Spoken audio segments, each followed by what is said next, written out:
C'était quoi un petit peu la raison qui a fait que tu as décidé de rejoindre le programme? La grosse plus-value des coopérateurs, c'était vraiment le fait de devenir copywriter, d'avoir des coachs et le fait d'avoir la communauté aussi. La plus-value derrière, où on a tout le temps du contenu pour nous aider. Ce qui a changé, c'est l'organisation. Je choisis mes horaires de travail et ça, c'est vraiment génial. Pour la prospection, c'est soyez vraiment le plus personnalisé possible. Envoyer des messages que vous-même vous aimeriez lire. Et là, vraiment, depuis que je me suis mis à plein temps dessus, je suis entre 3000 et 3500. Pour commencer, Tiaf, déjà merci à toi pour ton temps et d'être là, de nous partager un petit peu ton parcours. Si tu veux bien te présenter un petit peu qui t'es, quel âge t'as, et on va revenir après sur ton parcours avant le copywriting, vu qu'aujourd'hui, si t'es là, c'est que t'es copywriter et pas apiculteur. Très bien. Déjà, merci à toi pour l'invitation. C'est avec plaisir que je fais cette interview avec toi. Dommage qu'on ne puisse pas se voir en vrai. J'aurais vraiment aimé avoir une interaction en IRL. Mais pour la présentation, donc, je m'appelle Thiav. Enfin, mon vrai prénom, c'est Thiavina. Je suis copywriter et aussi coach pour les copywriters avec Benoît, Joseph et toute l'équipe. Ok. Du coup, ouais, ça n'a rien à voir, mais du coup, Tiaf, c'est de quelle origine Alors moi, je suis d'origine malgache. Mes deux parents sont malgaches. Ok. Donc je suis né là-bas et moi, je suis arrivé en France à l'âge de mes 3 ans. Ok, Voilà. ok. Depuis, je suis resté en France et j'ai fait ma vie ici. Ok, non, j'imaginais ça plus en mode Asie du Sud-Est ou quoi, potentiellement, mais pas C'est du vrai tout. qu'il y a beaucoup de gens qui pensent, enfin quand ils me voient, soit je suis d'Asie, soit je suis plus tahitien, mais en tout cas, Ouais. les îles ne sont pas très loin généralement. Mais malgache, c'est pas la première chose à laquelle ils pensent. Ouais. C'est que j'ai un cousin qui a été adopté qui vient du Népal, tu vois, et qui a ce genre de carnation aussi au niveau de la peau. Ouais, je vois. Bon, c'est pas le sujet du coup. Du coup, ouais, avant de devenir copywriter, donc c'est vrai qu'aujourd'hui, nous, on t'a recruté en tant que coach parce qu'on a vu que tu étais super pertinent dans ce que tu faisais et très bon dans ce que tu faisais. J'imagine que tu n'es pas né copywriter, donc du coup, ouais, c'était quoi un petit peu ton background peut-être au niveau des études? Tu vois, est-ce que tu avais un lien avec le monde du commerce et tout ou rien à voir? Ouais, alors ouais, du coup, je vais reprendre vraiment au début de mes études parce que vu que moi, je suis devenu coopérateur en parallèle de mes études, il y a un Hmm. certain contexte à comprendre en fait pour bien suivre toute l'histoire. Donc, alors moi, je n'ai pas fait d'études en rapport avec le cooperating ni le marketing. Donc moi, j'ai fait un lycée général, j'ai eu un bac ES. Je sais pas si toi c'était le bac S, ES et tout ça Si, aussi. Team ES aussi, c'est bon. Voilà. ES de spé et mon prof principal, au vu de mes notes, m'a conseillé de partir en tout ce qui était chiffres, finance, compta. Parce Hmm. que moi, là-bas, je voulais faire du marketing. En fait, en terminale, je commençais à réfléchir sur qu'est-ce que je veux faire plus tard. Hmm. Voilà, à 18 ans, tout frais. Je ne savais pas, mais le seul truc que je voulais savoir, que je savais, c'était que je voulais, entre guillemets, devenir riche. Donc, gagner beaucoup d'argent, être libre financièrement, tout ça, tout ça. Et en travaillant le moins possible. Bon, euh, ça va être marrant parce que par la suite, il y a plein d'anecdotes qui font que je me suis cassé les dents plein de fois. Mais, euh, mais du coup, on m'a dit de partir faire une formation avec des chiffres. Donc, j'ai décidé de faire un DUT GEA. Donc, Ok. en gros, c'est un bac plus 2, gestion des entreprises et administration. Donc, on faisait tout ce qui était vraiment gestion, de la compta, il y avait des maths, du marketing, de la RH. C'était un peu tout ce qui était autour de l'entreprise. Donc, je fais mes études et du coup, en parallèle, je me dis, vas-y, il faut que je monte un business. Enfin, j'ai toujours voulu être indépendant. Hmm. Donc, je t'avoue que durant ces 2 années-là, je suis passé par vraiment tout ce qui était possible de faire. J'ai tenté le dropshipping, ça n'a pas marché parce que zéro connaissance. Le classique. Et, le trading, c'est copier-coller les signaux. J'ai dû perdre 100 balles, mais bon, quand tu as 18 ans, tu vois, genre, c'est vraiment la fin du monde. J'ai fait les paris sportifs, même chose. J'ai fait du MLM. Alors ça a marché, mais genre vraiment, j'ai dû gagner allez, 60, 100 euros grand max. Et Ouais. puis ensuite, c'était vraiment une pyramide de Ponzi. Genre quelques mois après, l'entreprise elle a fermé. En gros, je devais vendre un logiciel de tunnel de vente, un peu comme comme Podia et du coup, je prenais je prenais des Mm. commissions sur les gens qui venaient sur mon lien, Ouais. etc., etc. Donc ouais, j'ai dû faire plein de trucs et je me suis dit, ben, arrête-toi un peu et essaie de trouver quelque chose qui fonctionne vraiment, tu vois, sur quoi tu peux t'appuyer. Et donc, il y avait le fait de monter un business, mais c'était trop long. J'avais zéro compétence. Et Mm. il y avait un truc que j'aimais bien, c'était un peu la psychologie humaine, tout ce qui était levier psychologique, Robert Cialdini, tout ça. Et Ouais. je m'intéresse de plus en plus au copywriting. Et plus j'en lis, plus j'apprécie. Et plus je me dis, ben voilà, la solution la plus rapide à l'heure actuelle, c'est que je mets de côté tout ce qui est business, je verrai ça plus tard, et je vends des services aux entreprises. Le meilleur moyen, c'est être copropriétaire, et en plus, ça m'apprend à être bon en vente, donc la pierre angulaire de tout ce qui est marketing. Donc je commence à me former de mon côté. Entre-temps, je continue mes études. Je passe au McDo, puis ensuite je fais une alternance. Enfin, du coup, à partir de ma deuxième année, je fais tout le reste de mes études en alternance. Donc en tant qu'apprenti comptable. Donc vraiment rien à voir avec ce que je fais maintenant. Ouais. Et de fil en aiguille, je me forme, je passe par différentes formations, je commence à avoir ben voilà, mes premiers clients. Je ne peux pas en prendre des milliers de cents, j'ai dû en prendre qu'un seul parce que avec le rythme des cours plus le taf, j'avais Mm. pas énormément de temps et je voulais pas finir en dépression entre guillemets. Donc je fais mon bout de chemin, je finis mes études, donc août de l'année dernière, ça fait pratiquement un an. Et ensuite, je décide de me lancer à 100% dans le copywriting, ce qui me libère un temps énorme. Donc ça va assez vite parce que du coup, j'avais un certain portfolio avant. J'avais créé des relations grâce au réseau. Je continue la prospection. Et de fil en aiguille, tout s'accélère. Et du coup, à partir de allez, janvier, parce qu'entre-temps, je suis parti voyager en Corée et au Japon. À partir de janvier, je vis complètement et même assez bien, je trouve, du copywriting. Et tout se passe bien pour le moment. Et à partir de septembre, on va commencer à scaler, donc à faire plus, à apporter plus et à augmenter les tarifs. Ok. Voilà pour le parcours depuis le début. Si tu as des questions ou quoi, vas-y, Ouais, n'hésite. le côté, genre, je veux faire de l'argent et en moins de temps possible, tu vois. Genre, je pense qu'on a eu un peu le même mindset, parce que moi, j'ai fait un bac ES aussi, tu vois, donc ça m'a vite intéressé aussi un peu la vente, même si c'était pas du tout une matière enseignée, tu vois, mais quand tu Ouais, gravites autour de l'économie, de comment fonctionne le monde, bah forcément, tu découvres tout ça, la partie entreprise. Du coup, moi, j'ai fait un DUT TC et pas GEA, un avec truc de de... quoi. Donc, il y a les TC et puis bon, les GEA, voilà. Il y a toujours cette rivalité. Et c'est vrai que, ouais, bah, comme Joseph, comme moi ou comme beaucoup, ouais, moi j'ai fait du drop, j'ai testé plein de trucs à la con et c'est le copy qui a tout changé pour moi, tu vois. Et du coup, ma question, ouais, c'était par rapport, est-ce que c'est par rapport, est-ce que toi t'as galéré peut-être du coup lié au fait que tes parents venaient de Madagascar quand ils sont arrivés en France et tout, au niveau finance, ou ça n'a rien à voir, tu vois, parce que je sais que Joseph, lui, il galérait, tu vois, ses parents sont venus du Liban au Canada et du coup, il avait vraiment cette dalle dès qu'il était jeune. Moi, j'avais un contexte familial qui faisait que j'avais la dalle aussi, tu vois.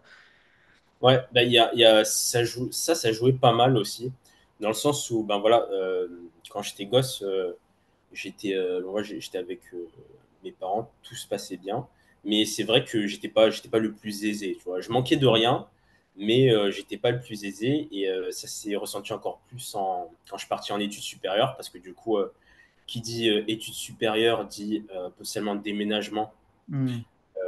dans une ville, puisque moi de base j'habite à Montpellier pour mes études, puisque mes parents ils viennent du côté de Toulouse, dans un coin un peu campagne. Donc du coup il y a tous les frais, donc tout ce qui est déménagement, voiture, transport, tous les frais liés à la scolarité. Et forcément mes parents ne pouvaient pas supporter tout ça, et du coup moi je devais bosser de mon côté. Hmm.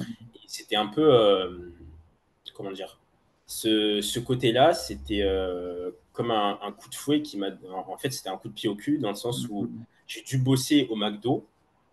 Non pas que le McDo c'est mauvais ou quoi, tu vois, c'était vraiment très formateur et c'était vraiment une très bonne expérience. Et si je devais le refaire, je le referais. Mais ça m'a mis une genre de claque pour me dire, ben voilà, tu vois, c'est pas ça, je vais pas faire ça pendant 40 ans. Et je me dis, il faut que je bosse à fond pour vraiment être libre en quelque sorte. Parce que maintenant, à l'heure actuelle, je travaille à l'heure que je veux, avec les clients que je veux. Et je gère un peu, je me gère un peu comme je l'entends, à la différence d'un poste salarié où c'est complètement différent. Donc, ouais, je dirais que ce contexte a été, je dirais, m'a beaucoup aidé, mais c'était en quelque sorte une sorte de déclencheur. Ouais, mais ouais, c'est quand t'as bossé à McDo, t'as eu un shot de réalité d'un coup en mode what? Ouais, c'est Genre, ça. prise de conscience. C'est ça, surtout que moi, je bossais le week-end. Donc, ça veut dire Ouais. que en semaine, tu bosses tes cours et le week-end, ben, tu travailles au McDo, sachant que pour ceux qui travaillent en restauration, des fois, tu travailles sur, entre guillemets, deux shifts, donc deux services, Hmm. que le midi soit midi 15 heures et ou genre le soir 18-23 heures. Donc du coup, au final, tu travailles que deux fois, mais le temps de pause, tu fais rien entre temps, tu vois. Moi, du coup, je me formais, mais c'est sûr que du coup, tu avais zéro week-end, pratiquement zéro vie sociale au final. Et c'était une période assez compliquée, mais je pense que c'était important par rapport à mon parcours. Ouais. Mais du coup, quand t'as fait tes études, ton alternance, mais t'as jamais, après l'alternance, pris un taf salarié classique, du coup, genre t'as direct été dans le Ouais. business, quoi.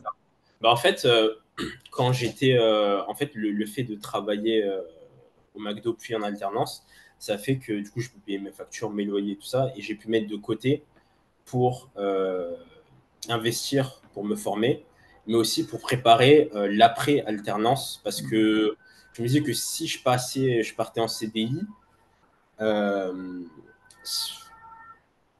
ça serait plus compliqué dans le sens où bon, c'est vraiment particulier, mais en gros, en alternance, je gagnais plus que ce que je gagnais en CDI, parce que quand tu es en alternance, tu as plus d'aides et les calculs des aides Ok. faisaient que tu étais plus gagnant, car tu touches le SMIC, je touchais un pourcentage du SMIC un peu moins de 80, mais c'était le SMIC brut.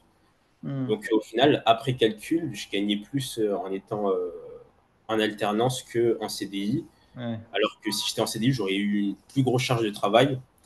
Et le fait d'avoir travaillé 3-4 ans en amont, ça me permettait d'avoir, entre guillemets, un matelas de sécurité pour vivre genre, entre 3 et 6 mois sans générer de revenus. Donc j'étais, entre guillemets, un peu au pied du mur parce que j'avais pas, j'avais grand max, allez, 6 mois Hmm. pour survivre. Et sinon, je devais prendre un nouveau job, mais ça s'est bien passé. C'était pas une option pour toi de prendre un autre job après. Ouais, voilà, c'est ça. C'était vraiment la dernière option.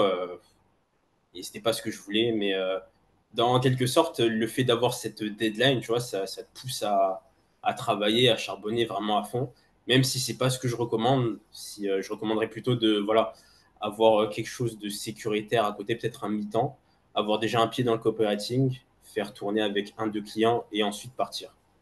Parce Ouais. que bon, sur la fin, je t'avoue que je commençais à avoir de moins en moins de matelas financiers et le soir, j'avais du mal à dormir parfois. Mais en vrai, ça, je le vois, mais chez toutes les interviews que je fais, ou presque, tu vois, ce côté, genre, être au pied du mur. Donc, pareil, et je le dis dans toutes ces vidéos-là, je le recommande pas, tu vois. Mais Joseph, c'était son cas, moi, c'était mon cas. Jessica, qui était la dernière interview en date, c'était son cas. Lise, c'était son cas. Et après, il faut prendre un risque qui est mesuré, tu vois. Effectivement, Ouais, tu vas c'est ça. pas, surtout quand tu as des enfants, etc., c'est encore plus tricky, tu vois. Mais effectivement, par contre, se donner l'option, tu vois, où on se dit, OK, j'ai 6 mois devant moi, ça peut être intéressant parce qu'en 6 mois, on sait qu'on peut avoir des résultats. Et pire du pire des cas, on sait qu'on peut retrouver un job même si on veut pas. Donc voilà, ouais, il y a un entre-deux, mais en tout cas, c'est juste pour relever, c'est un pattern que je retrouve pas mal quand même chez nos élèves. Et, mais ouais, c'est. Et du coup, tu as commencé à en vivre plutôt vers la fin des 6 mois ou au début, ça allait. Bah, en gros, quand, quand je faisais du copywriting, donc en parallèle de mes études, c'était un peu en dents de scie, parce qu'il y avait des moments où j'avais des missions, il y a des moments où j'en avais pas, où j'en prenais pas, parce que j'étais vraiment sous l'eau avec les cours et le taf.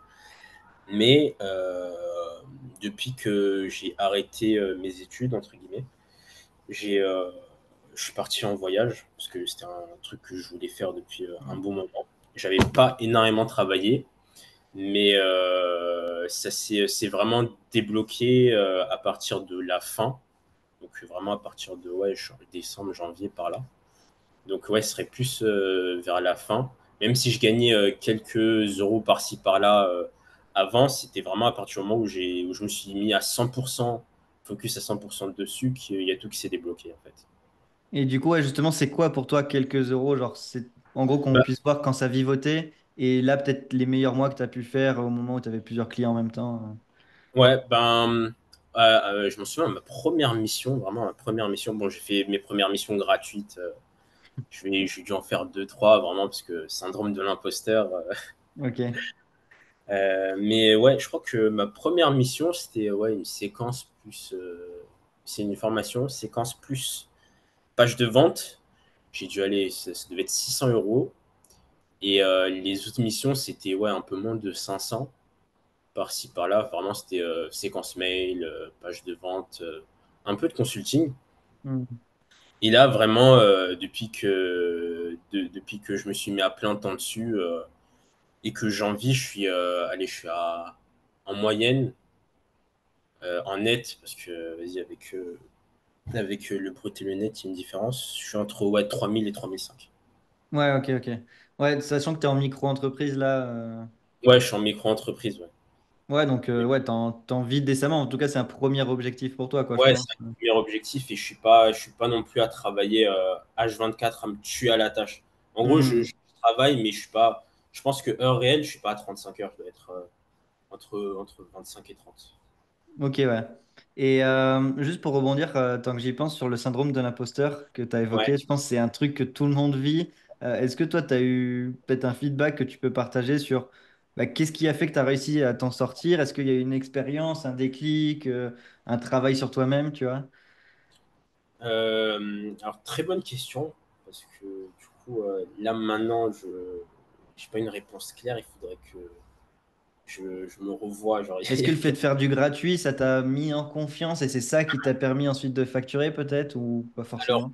le fait de faire du gratuit, je trouve que c'est à double tranchant, mais ça peut être une bonne idée si tu tries bien la personne.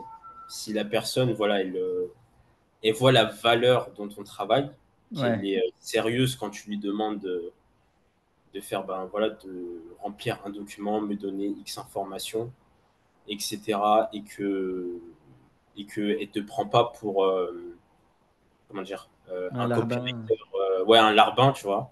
Ça va, parce que du coup, je suis tombé sur des clients qui sont devenus, avec qui j'ai fait du gratuit, qui ensuite, on est basculé sur des missions payantes et qui ensuite m'ont mis en contact avec d'autres personnes.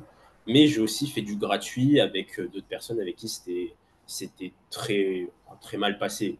On peut relativiser, mais on va dire que en tant que débutant, c'était une mauvaise expérience.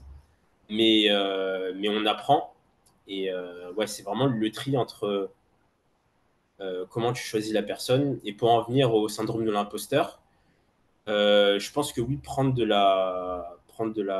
l'expérience en faisant du gratuit, ça marche. Mais parce que vraiment, pour battre ce syndrome-là, j'ai fait plusieurs missions gratuites. J'ai dû en faire 5. J'ai dû faire toutes les formations francophones. Mais je pense que c'est vraiment un déclic soi-même, en fait. Parce que si je prends un exemple, tu suis une formation, prenons par exemple les copywriters.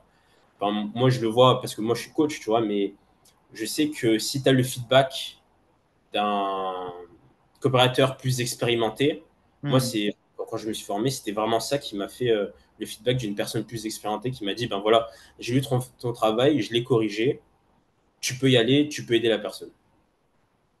Donc, Ouais. ouais, c'est vraiment ouais, le feedback de quelqu'un de plus expérimenté et qui a un peu un background dans le business qui m'a fait vraiment tilter, en plus d'avoir fait quelques missions avec de manière gratuite. Ok, ouais, ouais. C'est vrai que le gratuit, moi, je l'ai jamais fait. J'ai fait une fois, mais plus en mode un échantillon de test pour voir, tu vois. Et au final, le mec, il m'a ghosté en plus, tu vois. Et à l'époque, je faisais des articles de blog, c'était pas vraiment du copy. Donc voilà, je pense qu'il voulait juste un article gratos.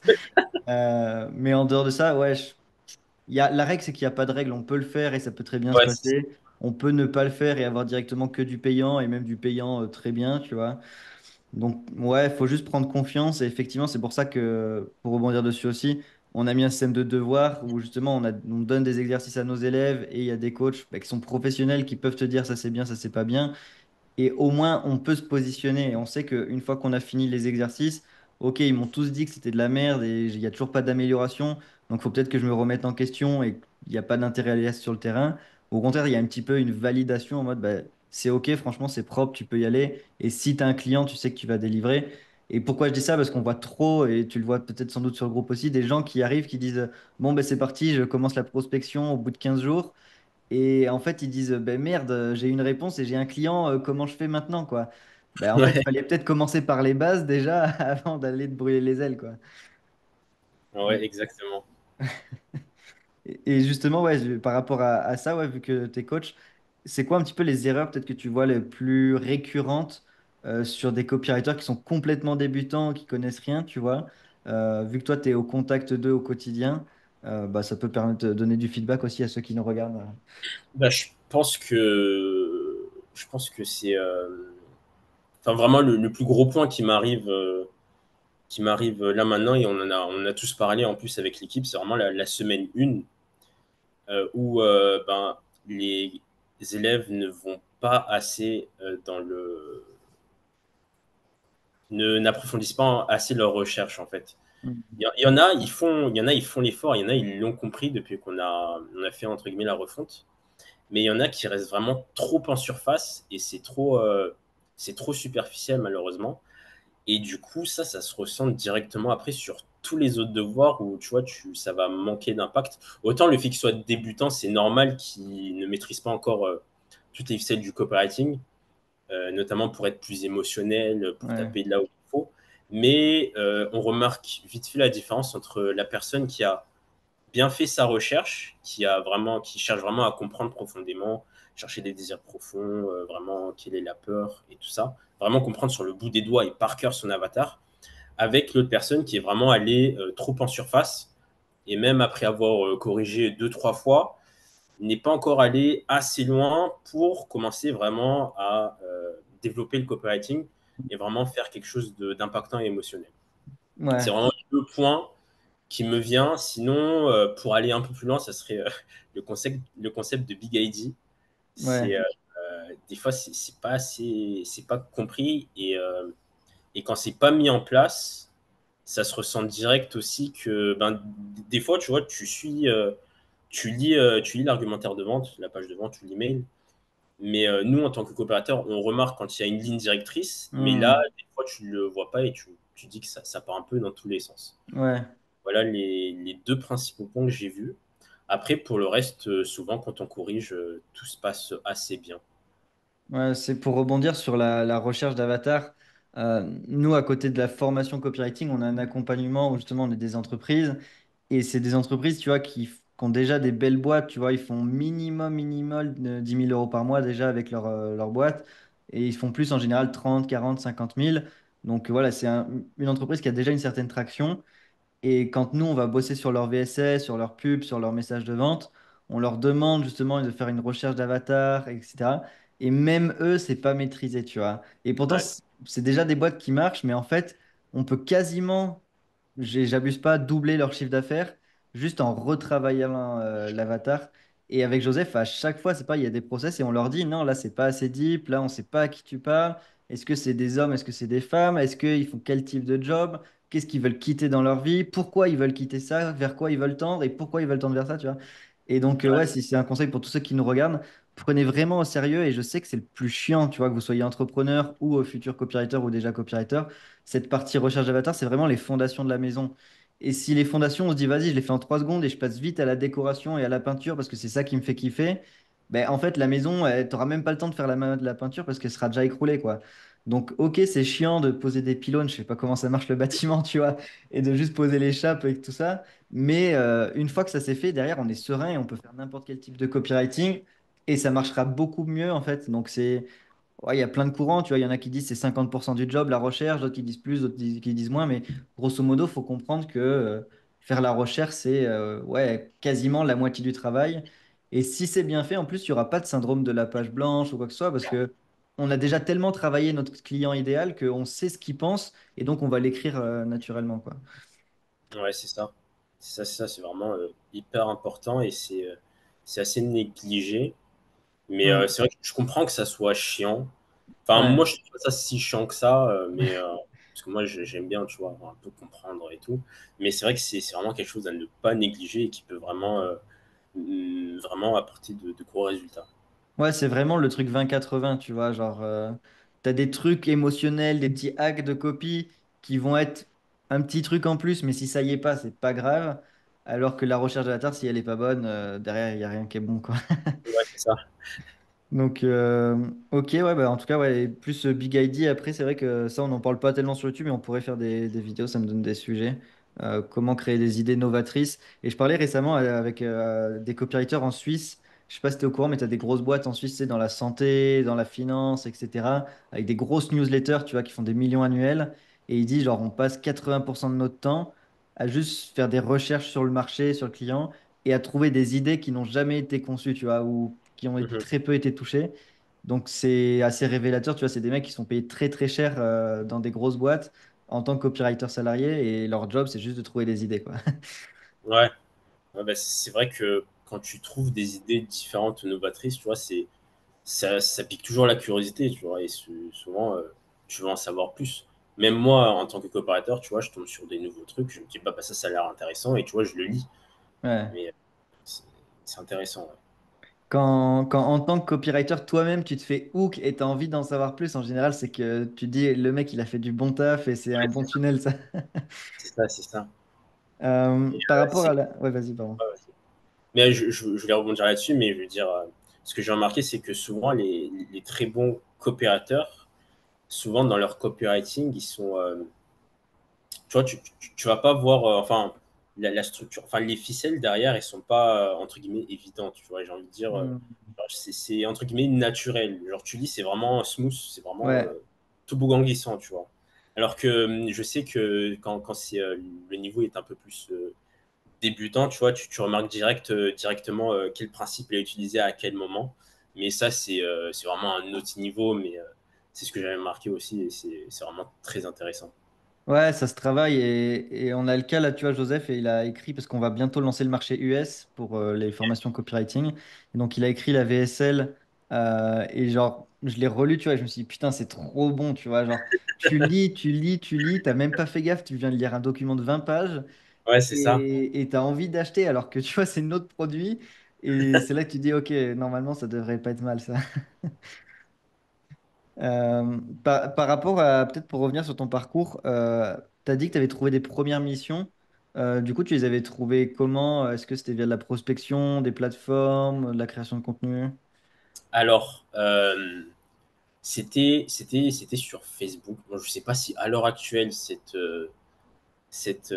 méthode fonctionne encore, mais en fait, en gros, je suis rentré dans des différents groupes Facebook Ouais, qui parlent d'entrepreneuriat, tout ça. Je faisais en quelque sorte ma veille. Je regardais un peu les posts ce qui se faisait et je faisais un peu mon tri. Et des fois, il y a des personnes qui recherchaient, non, soit il y a des personnes qui recherchaient des coopérateurs, soit il y avait des personnes qui disaient, ben voilà, je suis coopérateur, je propose mes services. hmm, Euh, si vous êtes intéressé, mettez-moi en DM. Et souvent, sur ces posts-là, ben, des fois, tu as, 50, 100 j'aime, des dizaines de commentaires. Et du coup, ben, j'allais regarder les profils des personnes qui commentaient et qui likaient ces posts-là, et je leur envoyais un DM, ouais, bonjour, j'ai vu que vous avez mis ce commentaire-là sur ce post. Si vous êtes intéressé, je suis aussi coopérateur, on peut en discuter. Et du coup, j'ai fait ça sur. Bon, je n'ai pas compté le nombre de messages, mais j'ai envoyé pas mal de messages. Et grâce à ça, j'ai eu mes trois premiers clients. J'ai eu. Bah, du coup, les trois premiers étaient gratuits. Et il y en a un avec qui on est passé sur du payant. ok. Ah, c'était trop fort ça. C'est vrai qu'aujourd'hui, ça marche plus trop. Mais je Ouais, sais que moi, de 2020 à 2022, ouais, pas trop 2023, c'était banger, quoi. C'était incroyable, la méthode des groupes. En Ouais, fait, tu c'est avais des clients sur demande et les gens le manifestaient devant toi, tu vois, tu avais juste à être meilleur que les autres dans ton approche et ça closait à chaque fois, quoi. ouais, c'est ça, c'est ça. Bah ouais, pour l'anecdote, ouais, ça devait être ouais, entre 2020 et 2021, par là. Ouais, ouais, ouais. Et après, c'est vrai que ça a été tellement rincé et même aujourd'hui, les groupes sont inactifs et il n'y a plus personne qui fait des groupes Facebook, Ouais, donc. c'est ça. Et ouais, pardon, t'allais dire quelque chose? Euh, ouais, je vais dire ce qui marche à l'heure actuelle. Enfin, moi, je sais que je scrapais pas mal sur LinkedIn. Ça a son potentiel aussi. Hmm. Ou sinon, tu demandes à quelqu'un sur Fiverr. Enfin, je sais plus si ça s'appelle comme ça encore. Mais je sais que j'avais fait ça. Et ça permet d'avoir un listing si tu précises bien ta demande, parce que des fois, ils te lâchent des dingueries, mais si tu précises bien ta demande, ça peut te faire gagner du temps. Ouais, ouais, ça je l'ai déjà fait, pas pour vendre des services, mais voilà. Ouais, ou effectivement sur LinkedIn, même sur la version gratuite, tu vois, tu vas sur la partie pro de LinkedIn, je sais plus le nom du tool, et tu mets tes critères, genre je veux des CEO de boîtes qui font X salariés, dans X industrie, depuis X années, ou peu importe, et après ça t'exporte tous des leads chauds et tu as juste à les contacter directement, quoi. Donc au final, c'était du cold email que tu faisais ou c'était en message sur LinkedIn directement? C'était généralement, je faisais du cold email. Et si la personne ne répondait pas, après 3-4 relances, je relançais sur LinkedIn cette fois. Ouais. Après, si la personne me relançait pas, bon, je passais au bout, c'est sûr. Mais ouais, d'abord, j'essaie d'avoir le mail pro de préférence. Et ensuite, ouais, si la personne ne répondait pas, c'était sur LinkedIn directement. Ok. Et si elle répondait pas, j'allais devant chez elle et je toquais à sa porte. Mais ouais, juste pour rebondir sur le gratuit payant, t'en as eu qu'un du coup que tu as réussi à upseller entre guillemets, parce que c'est vrai que c'est un truc, typiquement quelqu'un qui veut du gratuit de base, ça va être compliqué entre guillemets pour le faire payer, tu vois. Donc c'était quoi toi un peu ton feedback là-dessus? Bah, ouais, j'en ai eu qu'un parce que du coup, les deux autres n'avaient pas le budget, parce que après, c'était aussi des business qui soit démarraient, soit avaient plus un problème au niveau de la stratégie d'acquisition plutôt que sur la Hmm. conversion. Et sur la personne avec qui on est passé sur du payant, c'était parce qu'il était vraiment très content du travail que j'avais fait. Et du coup, il m'a dit, ben voilà, j'ai d'autres missions à te proposer, on peut partir sur celle-là. Et du coup, c'était la mission où j'ai fait séquence mail plus page de vente. Donc, on a fait cette mission-là, il était très content, il a fait des ventes, tout ça. Et du coup, c'était vraiment mon premier client payant. Et après, pour les autres clients, ben, c'était la force du réseau. Enfin, même si j'ai commencé, j'avais vraiment zéro réseau pour le coup. Mais à force de parler à des gens, tu vois, pas forcément pour avoir le contact et gratter des clients, mais vraiment juste pour voilà, sympathiser, apprendre à connaître des gens, parler de ce que fait chacun. Mais ça prend un peu de temps, ça vaut quand même le coup, parce que tu crées des réseaux, tu crées des relations et Hmm. tu investis un peu sur le long terme. Tu vois, c'est comme quand tu dis que tu plantes des graines un peu partout. C'est le même concept. Donc, ouais, c'est sur le réseau, soit sur les plateformes comme Malte. Ok, ok, ok. Quand tu dis que tu crées de la relation, tu le fais sur tous les réseaux, genre que LinkedIn, Insta Euh, Généralement, c'est que sur LinkedIn. Ouais. Des fois sur Twitter, ouais, ou sur Twitter quand la personne n'a pas LinkedIn, n'est pas active dessus. Mais en général, c'est sur LinkedIn. Ok, ok, ok.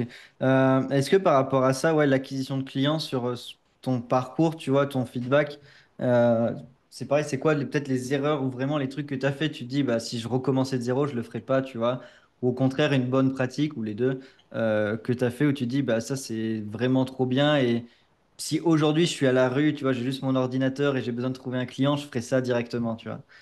Ouais, c'est super intéressant et je pense que c'est une question que j'aurais aimé connaître au tout début, enfin une réponse que j'aurais aimé être au tout début. Alors ma plus grosse erreur, vraiment, c'est vraiment le fait de la procrastination déguisée. Hmm. C'est vraiment le truc numéro un que je ferais, c'est après m'être formé au copywriting, donc continuer un peu la partie formation, mais vraiment, ce que ce soit vraiment 10, grand max 20%. Et les 80% restants, c'est chercher et trouver des clients.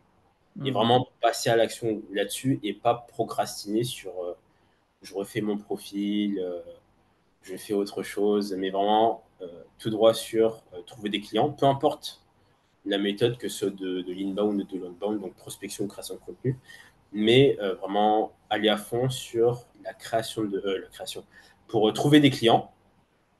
Moi, j'ai fait beaucoup de prospection, j'ai envoyé des centaines et des centaines de messages, et parce que j'étais plus à l'aise avec ça que la création de contenu. Et si je devais, et aussi du fait que c'est un peu plus, entre guillemets, j'ai plus la main dessus, vu que je pouvais analyser mes résultats Ouais. et réitérer tout en optimisant. Et le gros conseil que je ferais pour de la prospection, c'est soyez vraiment le plus personnalisé possible. Qu'on puisse pas copier-coller votre message à une autre personne. Alors oui, ça prend du temps, mais moi je suis davantage partisan du qualitatif pour ce qu'on fait nous que du quantitatif. Donc vraiment, apprenez à connaître la personne. Regardez ce que fait la personne, euh, regardez vraiment son business, ce qu'elle fait et tout, et créez un message par rapport à ça, par rapport à ce qu'elle fait, vraiment lui montrer que vous êtes intéressé à elle. Et souvent, les messages comme ça ont beaucoup plus de réponses, notamment sur les deux premières lignes. Bonjour X, je vous ai découvert grâce à cette pub que vous avez faite. J'ai trouvé ça génial. Votre brosse à dents 3000 plus a une fonctionnalité que je ne connaissais pas. Vraiment être spécifique là-dessus. Ensuite, montrer pourquoi la personne devrait vous écouter, en quoi vous pouvez lui apporter de la valeur. Et ensuite, faire un petit show don't tell, un petit apport de valeur et un call to l'action simple. Donc, ouais, être hyper précis, court, concret. Et généralement, ça se passe assez bien. Soit tu as une réponse de OK, c'est quoi la suite? Soit tu as une réponse non, désolé pour X raisons, mais j'ai beaucoup apprécié le message parce que c'était vraiment hyper personnalisé, très pertinent et je reçois pas, vu que je reçois énormément de messages, j'ai trouvé ton message vraiment cool. Ouais, j'allais juste dire ça au final, genre, envoyez des messages que vous-même vous aimeriez lire, quoi. Ouais, Et c'est ça. en fait, faites le test, votre message avant de l'envoyer, envoyez-le à vous-même sur une autre boîte email et regardez parmi tout, je sais pas, vos factures, vos trucs et tout, est-ce que cet email j'ai envie de l'ouvrir? Oui, non, tu vois, si c'est non, déjà ça pue. Et ouvrez-le et lisez-le. Et est-ce que ça me donne envie de répondre, tu vois? Et le fait de se remettre dans la position du client, enfin du prospect qui va recevoir ça, bah souvent, en fait, on va avoir une analyse complètement différente parce qu'on a la tête dans le guidon et on se dit, vas-y, j'envoie. Donc, ça prend 2 secondes de se l'envoyer. Et même quand on a des clients, quand on envoie de l'email marketing, des newsletters, etc., je recommande de faire la même chose. On se l'envoie à soi-même. Comme ça, on vérifie qu'il y a bien tous les liens, toutes les images, qu'il n'y a pas de faute. Et on va sans doute voir des choses qu'on n'avait pas vues quand on était dans l'autorépondeur ou dans notre Google Doc, quoi. Donc, petit tips que je peux partager, mais sinon, je te rejoins à 100%. Juste la personnalisation automatiquement, les gens, tu vois, aiment se sentir un peu genre aimés et qu'on leur donne Ouais, de c'est ça. l'attention. Donc, automatiquement, il y aura de la réciprocité, tu vois. Peut-être pour revenir du coup sur Copy Mastery, ouais, comme tu l'as dit, tu as fait plusieurs formations marketing ou te former à plein de sujets. C'était quoi un petit peu la raison qui a fait que tu as décidé de rejoindre le programme? Alors, donc, moi, du coup, vu que j'avais le syndrome de l'imposteur, je voulais absolument me former partout. Je voulais voir, vraiment connaître tout sur les bouts des doigts en copywriting. Et donc, Copy Mastery, donc c'était à l'époque où on pouvait rejoindre Copy Mastery sans passer d'appel encore. C'était 2022. Donc, j'en ai entendu parler déjà parce que déjà j'avais vu ta photo quelques fois avant que tu fasses les coopérateurs, quand tu étais encore coopérateur indépendant. Et ensuite, donc du coup, je vous ai découvert toi et Joseph. Vous faisiez la promotion du coffre-fort. Ok. Je sais plus si c'était sur des pubs ou. Ouais, si, si, c'était un pub, on avait spammé tout le monde. Mais ouais, ça devait être ça. Et je me disais, putain, ces mecs qui sont bons en copywriting, tu vois. Je me dis, bon, je vais m'inscrire et je vais voir qu'est-ce qu'ils envoient comme séquence. Et du coup, je lis les séquences. Donc plusieurs semaines, plusieurs mois se passent. Et puis un jour, vous faites une promotion de fou, genre incroyable. Vous avez fait, c'était pour un anniversaire, ou bref, c'était vers novembre 2022. Et je me dis, bah, c'est génial, ça tombe pile dans mon budget formation.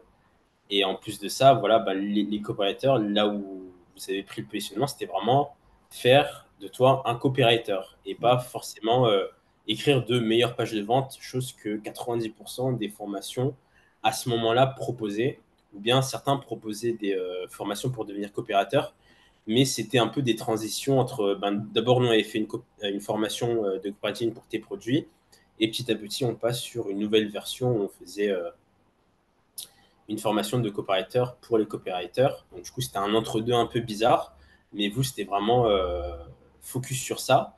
Et la grosse plus-value aussi, c'était que vous faisiez tout. Donc, de la pub, de la VSL, de la page de vente, des emails, des séquences, des tunnels, des bonus en veux-tu, en voilà, vraiment le fait d'avoir des coachs et tout ça. Donc, j'y voyais énormément de valeur. Et du coup, je me suis inscrit et j'ai pas été déçu du tout parce que j'ai suivi la formation. Donc, il y a des trucs que je connaissais déjà, mais je suis resté beaucoup plus de temps sur des trucs que moi, je n'avais pas appris sur les autres formations. Typiquement, comme je l'ai répété, tout ce qui était VSL, tout ce qui était pub, les différentes masterclass étaient très intéressantes aussi. Mais ouais, la grosse plus-value des copywriters, c'était vraiment le fait de devenir copywriter et d'avoir le fait d'avoir des coachs et le fait d'avoir la communauté aussi. Et la plus-value derrière, où on a tout le temps du contenu pour nous aider, en fait.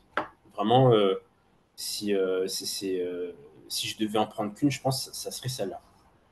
Hmm.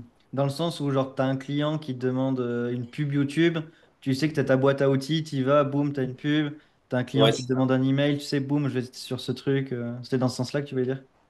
ouais, exactement. Là où d'autres formations bah, étaient vraiment très portées sur page de vente, voire email, mais ne faisaient pas, Ok. ne faisaient pas tout ce qu'on pouvait faire en tant que coopérateur. Ouais.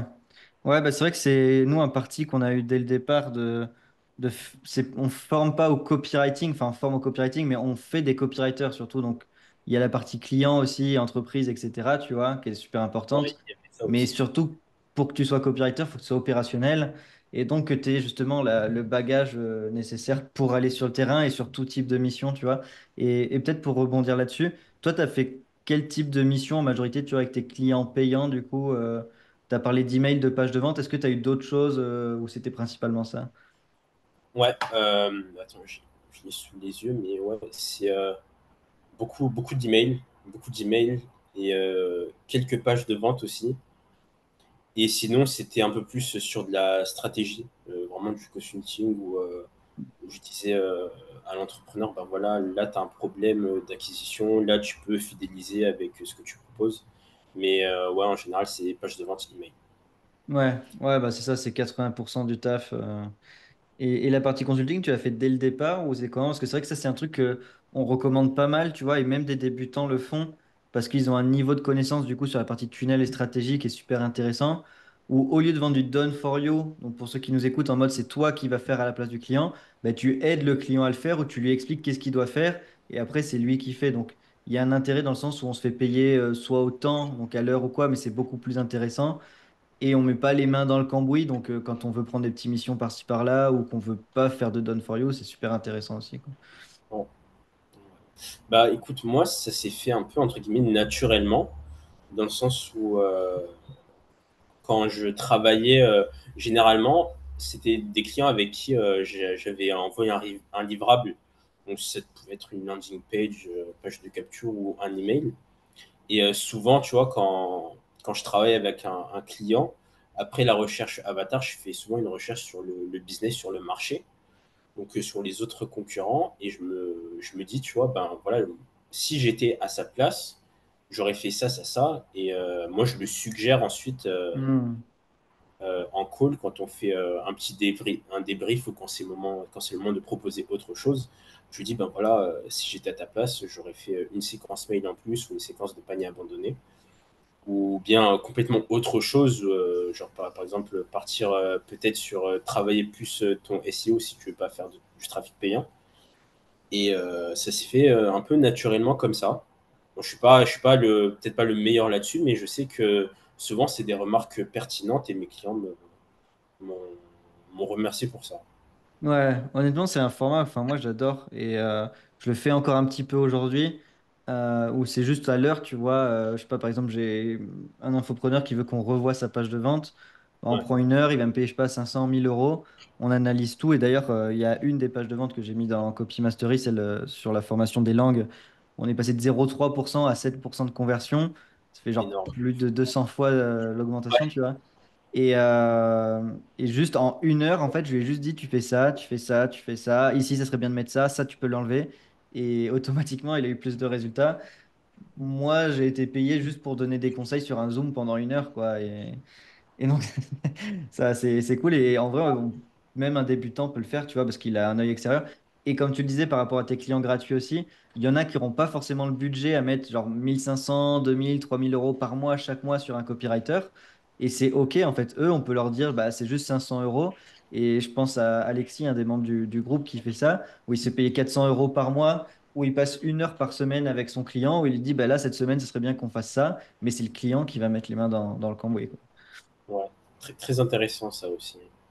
Donc moi en tout cas j'adore et je le recommande et lui en l'occurrence Alexis il est encore débutant, il fait peut-être 1000 euros par mois pour l'instant avec le copy. Il a commencé il y a quelques mois et bah au moins il a trouvé un client comme ça donc c'est cool quoi.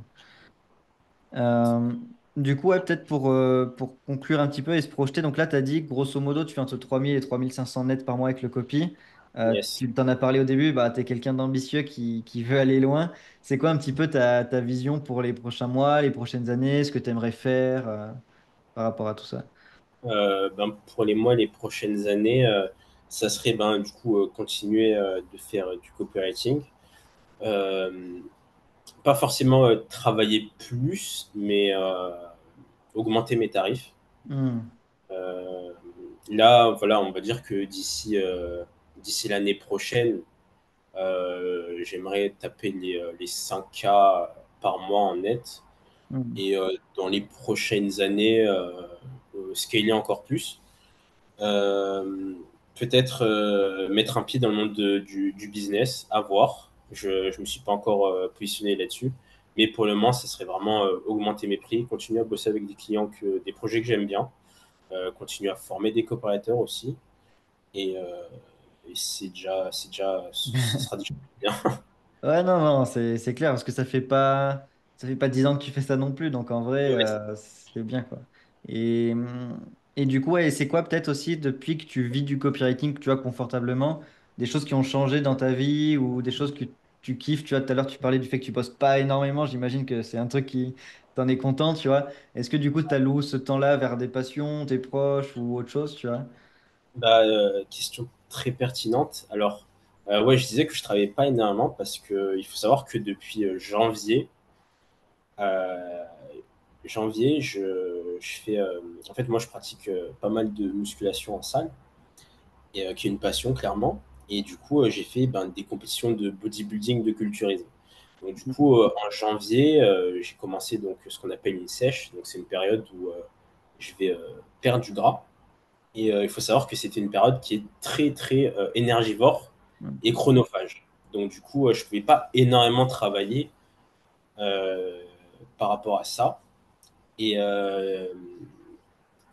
donc là, cet été, je me dis, ben voilà, je vais me reposer pour laisser le corps revenir petit à petit pour ensuite retravailler plus à partir de septembre. Mais ouais, déjà, premièrement, ce qui a changé, c'est l'organisation.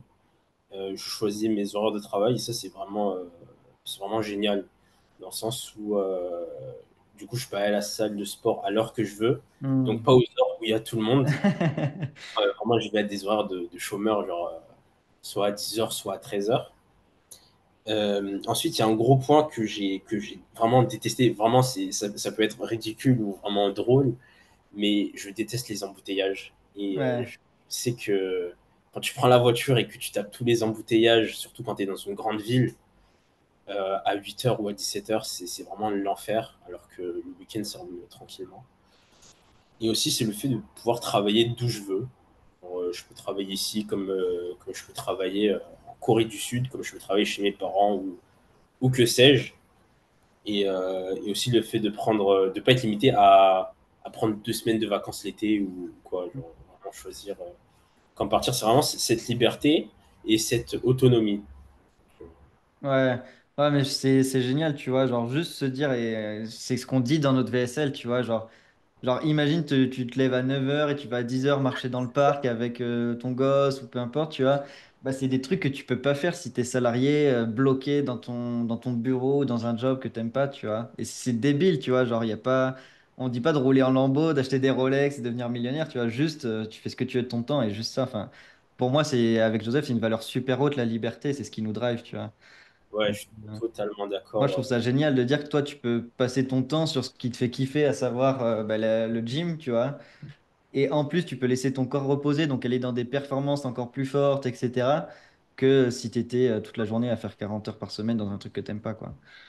Ouais, voilà, exactement. Mais ouais, c'est vraiment souvent des fois par moment j'ai des prises de conscience où je me dis donc là demain je vais me lever à 9h30 où je mets pas de réveil et je travaille à l'heure que je veux ou demain je vais pouvoir travailler à X endroit. C'est genre des fois j'ai des prises de conscience comme ça où je me dis mais vraiment c'est génial et je regrette pas de m'être lancé à mon compte à ce niveau-là. Ouais, non, c'est. Tu as eu l'occasion d'expérimenter, du coup, de voyager un peu et de bosser depuis l'étranger, ou quand tu voyages, tu t'amènes même pas l'ordi et tu cuts. Ben, quand j'ai voyagé mais c'était pas quand j'avais des clients, c'était vraiment pendant que je recherchais mes clients. Donc c'était ouais, plus octobre-novembre de l'année dernière où j'ai fait la Corée et le Japon. Ok. Et je suis resté un mois et demi. Et ouais, je travaillais. Souvent, moi, j'ai une philosophie du travail où je fais des blocs de travail où je suis vraiment focus. Hmm. Et ensuite, le focus le matin ou mes premières heures de travail. Je vais par exemple faire 3 heures, vraiment un premier bloc, et peut-être un deuxième bloc l'après-midi. Ou sinon, je fais un peu plus de l'administratif l'après-midi. Mais ouais, ça se fait sans trop de difficultés. Après, je suis quelqu'un d'assez organisé et structuré dans le sens où ben, voilà, je cale mes heures de travail parce que je dois caler mes heures d'entraînement. Ouais. Et je cale aussi mes heures où ben, voilà, je fais mes activités, je fais mes visites et tout. Mais en général, ça se passe bien. Il faut juste être organisé. Un minimum organisé, mais ça se passe assez bien. Être organisé, pouvoir se concentrer assez rapidement. Donc, trouver des bons endroits de travail.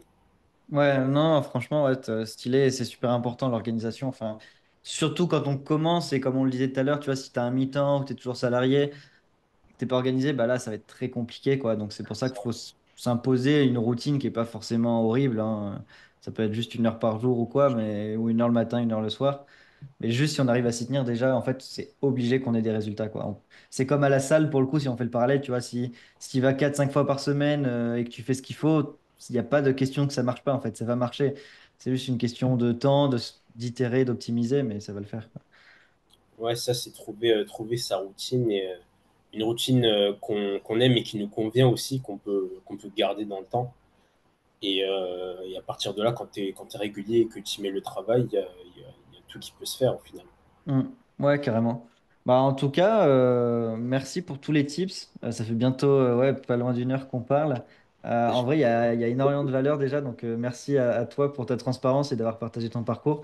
S'il y a des gens Avec, qui veulent bah, te suivre ou te poser des questions, on met quoi, ton LinkedIn ou... ouais, je peux t'envoyer mon LinkedIn. Euh, S'ils veulent me suivre, m'envoyer des messages, allez-y, bien sûr, pas de souci. Ou sinon, j'ai Instagram pour les plus jeunes d'entre vous. LinkedIn, Instagram. Euh, Ouais, bah écoute, je mettrai le lien, tu m'enverras ça. ok, Et voilà, bah, ceux qui veulent devenir copywriter, cliquez sur le lien en dessous et comme ça vous aurez la chance de retrouver Thierry sur le groupe Copy Mastery, bah, en plus des autres coachs, ainsi que Joseph et moi. Et si vous avez des questions bah, par rapport à tout ça, dans les commentaires. Et donc voilà, mon outro est si pété que l'intro. Mais encore merci vraiment à toi, franchement c'était cool et énormément de valeur. merci à toi pour l'invitation. C'était avec grand plaisir.